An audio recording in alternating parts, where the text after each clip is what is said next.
Hello everyone. तो आज हम पढ़ने वाले हैं पहला चैप्टर क्लास 9th का नंबर सिस्टम्स। तो हमने पिछली क्लास में पढ़ रखा था नंबर लाइन और वेरियस नंबर को हम नंबर लाइन पे रिप्रेजेंट कैसे करते हैं, ये सब हमने पिछली क्लासेस में पढ़ रखा था। तो उसी डिस्कशन को हम आगे बढ़ाते हुए देखते हैं कि नेचुरल नंबर क्या होते हैं, होल नंबर क्या होते हैं, इंटीजर्स क्या होते हैं और रेशनल नंबर्स क्या होते हैं। तो देखिए सबसे पहले है रेशनल नंबर। तो देखिए अगर हम जीरो से राइट साइड में जाना शुरू करेंगे, जीरो को छोड़ के राइट साइड में जाना शुरू करेंगे तो हमें क्या मिलेगा, सब नेचुरल नंबर मिलेंगे। क्या मिलेंगे? Natural number. और अगर हम जीरो को छोड़ के लेफ्ट साइड आना शुरू करेंगे तो हमें सब नेगेटिव नंबर्स मिलेंगे। अगर हम जीरो के साथ राइट साइड में जाना शुरू करेंगे तो हमें होल नंबर्स मिलेंगे। और अगर हम इन्हीं होल नंबर और ये देखिए whole number plus negative numbers दोनों को एक साथ काउंट करते हैं तो वो क्या बन जाते हैं? इंटीजर। तो नेचुरल नंबर क्या है? नंबर ग्रेटर देन जीरो या जो जीरो नंबर लाइन पे जीरो से राइट साइड में रिप्रेजेंट होते हों वो नेचुरल नंबर होते हैं। नेचुरल नंबर क्या होते हैं? ऐसे नंबर जो जीरो के राइट साइड में रिप्रेजेंट किए जाते हैं वो नेचुरल नंबर होते हैं। और होल नंबर क्या है? जीरो के साथ अगर हम पॉजिटिव नंबर्स को सारे काउंट करते हैं तो वो होल नंबर होंगे। देखिए जितने भी पॉजिटिव नंबर्स हैं, ऑल पॉजिटिव इंटीजर्स, जितने भी पॉजिटिव नंबर्स हैं या इंटीजर्स जो हैं पॉजिटिव इंटीजर्स वो नेचुरल नंबर होते हैं। और जब वही जीरो के साथ काउंट किए जाते हैं तो वो क्या बन जाते हैं? जीरो के साथ काउंट करने पर ऑल पॉजिटिव इंटीजर्स। जब हम जीरो के साथ सभी पॉजिटिव इंटीजर्स को काउंट करते हैं तो वो होल नंबर बन जाते हैं। और जब हम सारे होल नंबर्स को मतलब कि 0 1 2 3 4 इन सबको और ये नेगेटिव वाले जो नंबर्स हैं इन सबको मिला देते हैं तो क्या बनते हैं? इंटीजर्स बनते हैं। वो इंटीजर्स बनते हैं, वो होते हैं whole number plus negative number. दोनों का जब कलेक्शन किया जाता है तो हमें इंटीजर मिलते हैं। अब अगला है रेशनल नंबर। अब हमें इंटीजर्स काउंट करने के बाद में इंटीजर्स में क्या क्या था, ये यहाँ देखिए इंटीजर्स में था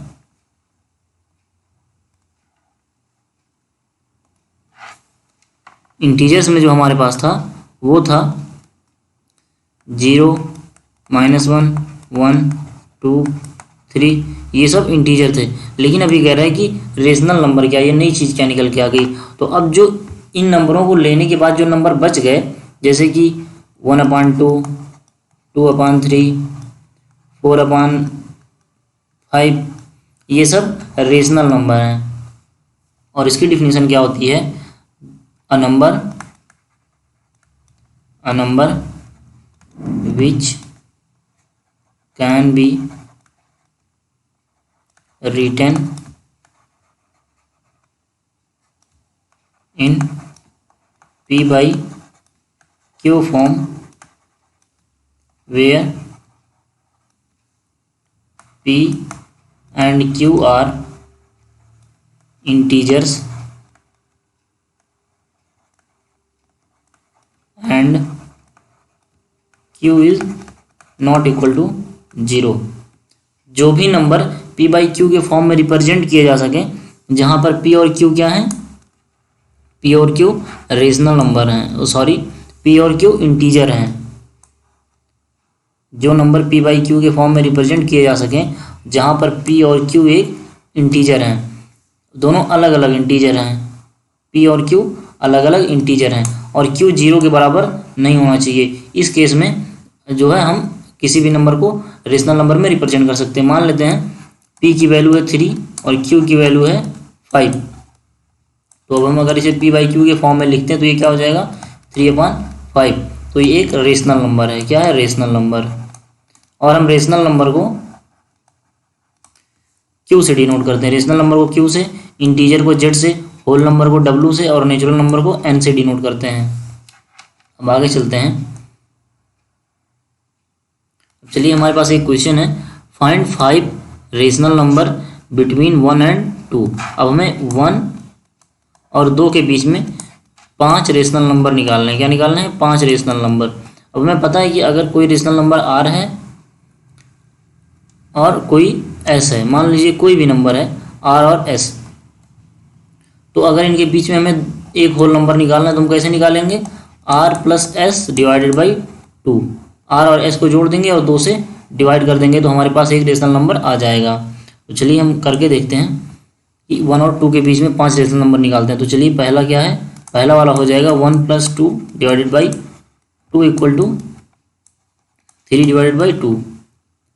दूसरा है 3 divided by 2 + 1 whole divided by 2। तो ये कितना हो गया?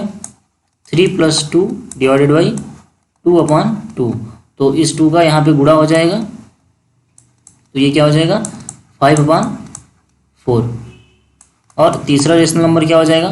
3 divided by 2 + 2 whole divided by 2।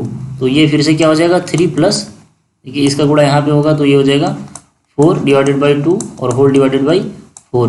तो ये इसका गुणा यहाँ पे होगा तो ये क्या हो जाएगा? 7/8। हमारा चौथा रेशनल नंबर है 5/4 + 3/2 के बीच में। देखिए अब 1 और 2 के बीच में हमारा क्या क्या आ रहा है? 3/4 और 5/4। ये दोनों जो है 1 और 2 के बीच में आ रहे हैं। तो अगर हम इन दोनों के बीच में अगर एक रेशनल नंबर निकालते हैं तो वो सिंपली जो है 1 और 2 के बीच में आएगा। इसलिए हम अब 3/2 और 5/4 ये रिप्लेस कर लीजिए इनकी जगह।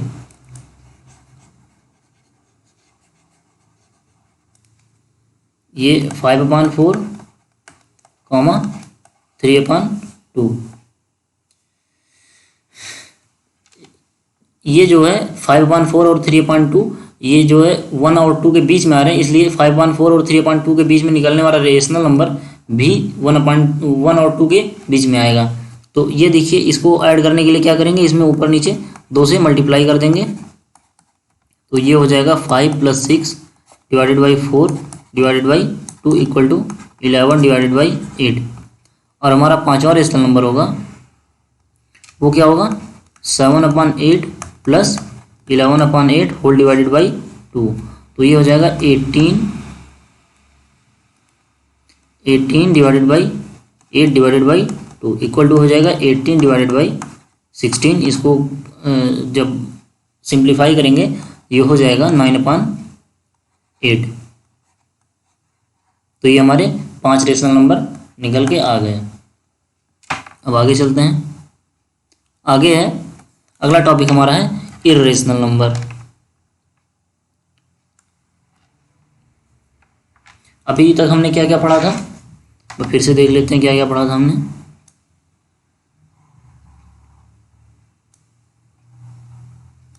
Natural number, whole number, integer और रेशनल नंबर। अब इसके आगे क्या पढ़ने वाले हैं? Irrational number. तो देखिए इर्रेशनल नंबर क्या होते हैं? A number which can not be written in p/q के फॉर्म। मतलब कि एक नंबर जो p/q के फॉर्म में ना लिखा जा सके। क्या है कि एक नंबर जो p/q के फॉर्म में नहीं लिखा जा सकता है। जहाँ क्या है? p और q जहाँ पे इंटीजर हो। अगर p और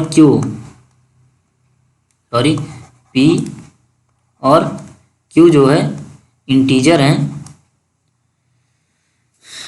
तो कह रहा है कि ये जो इरेशनल नंबर है वो p/q के फॉर्म में कभी नहीं लिखा जा सकता। A number which can not be written in the form of p/q where p and q are integers and q is not equal to 0। और इस केस में भी q 0 के बराबर नहीं होगा। तो उसका एग्जाम्पल क्या है? √2, √3, √5। और इसका एक एग्जाम्पल होता है पाई। पाई हमारा इरेशनल नंबर है, लेकिन 22/7 जो वैल्यू होती है ये क्या होती है, ये रेशनल होती है। ये पाई की वैल्यू हम ले लेते हैं, लेकिन ये एग्जैक्टली पाई इसके इक्वल नहीं होता है। ये हम जब क्वेश्चन सॉल्व करते हैं तो पाई इक्वल टू 22/7 ले लेते हैं, बट ये एक रेशनल नंबर है और ये इरेशनल नंबर है, इरेशनल नंबर। आगे देखते हैं, अगला हमारा एक क्वेश्चन है, locate root 2 on the number line. अब देखिए कह रहे हैं कि रूट 2 को हमें नंबर लाइन पर रिप्रेजेंट करना है। उससे पहले आप पाइथागोरस का थ्योरम देख लीजिए। अगर ये मान लीजिए P है और ये Q है और यहाँ पे 90 डिग्री का एंगल है और ये उस ट्राइंगल का हाइपोटेनस है,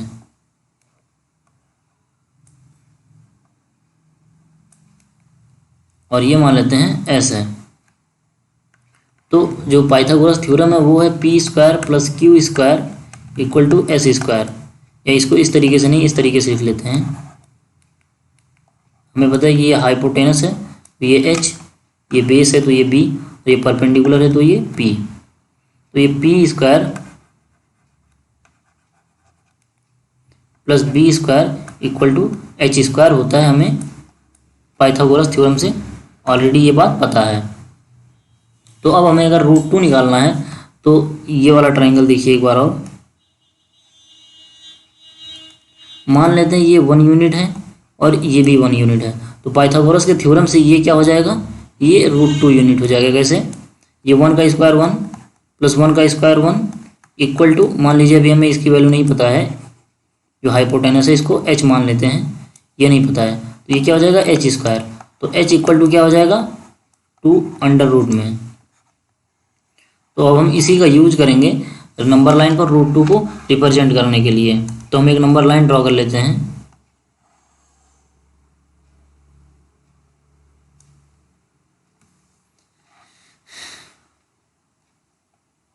ये हमारा 0 का पॉइंट है, मतलब कि ओरिजिन है ये 0। अब देखिए हम 1 यूनिट डिस्टेंस लेंगे, क्योंकि हमें +√2 रिप्रेजेंट करना है, तो 1 यूनिट डिस्टेंस लेंगे हम ओरिजिन से 1 यूनिट की डिस्टेंस लेंगे। ये 1 यूनिट की डिस्टेंस हो गई। अब देखिए ये तो बेस है 1 यूनिट का, अब हम इस पर एक परपेंडिकुलर बनाएंगे 1 यूनिट का। ये हमारा परपेंडिकुलर ड्रॉ हो गया है। अभी देखिए हमारा ये परपेंडिकुलर ड्रॉ हो चुका है, तो हमें पता है क्योंकि ये 1 यूनिट है और ये भी 1 यूनिट है, तो इससे जो इसका इस ट्राइंगल, अगर हम इसको एक ट्राइंगल कंप्लीट करते हैं तो जो इसका हाइपोटेनस होगा वो कितना होगा, वो √2 यूनिट का होगा। कितना, √2। ये होगा √2 यूनिट का। ये जो ट्राइंगल है ये हो गया √2 यूनिट का। अगर हमारा ये बेस और परपेंडिकुलर 1 यूनिट के हैं तो हमारा जो हाइपोटेनस होगा वो √2 यूनिट का होगा। तो अब हम कंपास रख के उसमें एक डिस्टेंस मेज़र करेंगे, कितनी, ये यहाँ से ओरिजिन से इस वाले पॉइंट तक, ये मान लेते हैं A पॉइंट है, ये B पॉइंट है, तो ओरिजिन से A पॉइंट तक एक डिस्टेंस मेजर करेंगे कंपास में और एक सर्कल बनाएंगे कुछ इस तरीके से, ये इस तरीके से। तो हमारा √2 जो है यहाँ पे आएगा, √2 हमारा यहाँ आएगा और ये हो गया हमारा √2। तो हमारी जो ये वाली डिस्टेंस है ये कितनी हो गई, ये हो गई √2 और हमारा नंबर लाइन पे √2 रिप्रेजेंट भी हो गया। अब अगला देखते हैं, अगला क्वेश्चन। अगला क्वेश्चन भी सेम है, हमें इस बार क्या करना है, √3 को रिप्रेजेंट करना है नंबर लाइन पर। तो हम फिर से वही करेंगे, एक नंबर लाइन ड्रॉ करेंगे और यहाँ पर इसकी ओरिजिन बना लेंगे। ओरिजिन हमारी बन गई है, ओरिजिन 0 है।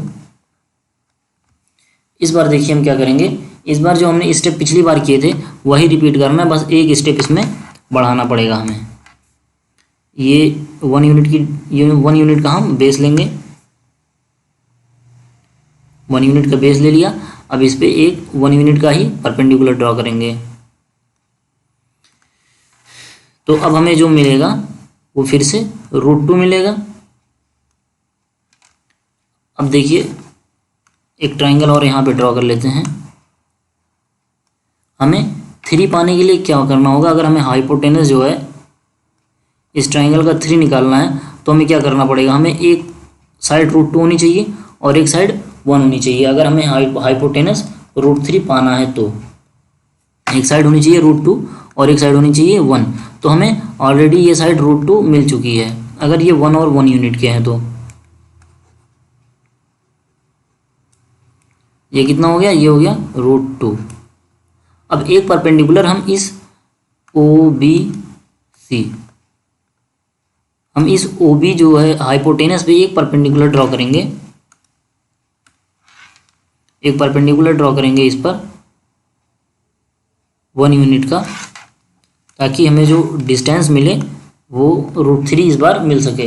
अब देखिए हमारा जो अगला ट्राइंगल बनने वाला है, ये यहाँ पे मान लेते हैं OBCD, सॉरी हाँ, जो अगला ट्राइंगल बनने वाला है OBCD, वो जो है उसका हाइपोटेनस √3 होना चाहिए। उसके लिए हमने जो BD है वो 1 यूनिट लिया है और OB ऑलरेडी हमने √2 बना लिया था। अब देखिए इसको जब हम O और D को ज्वाइन करेंगे तो हमारे पास जो ट्राइंगल आएगा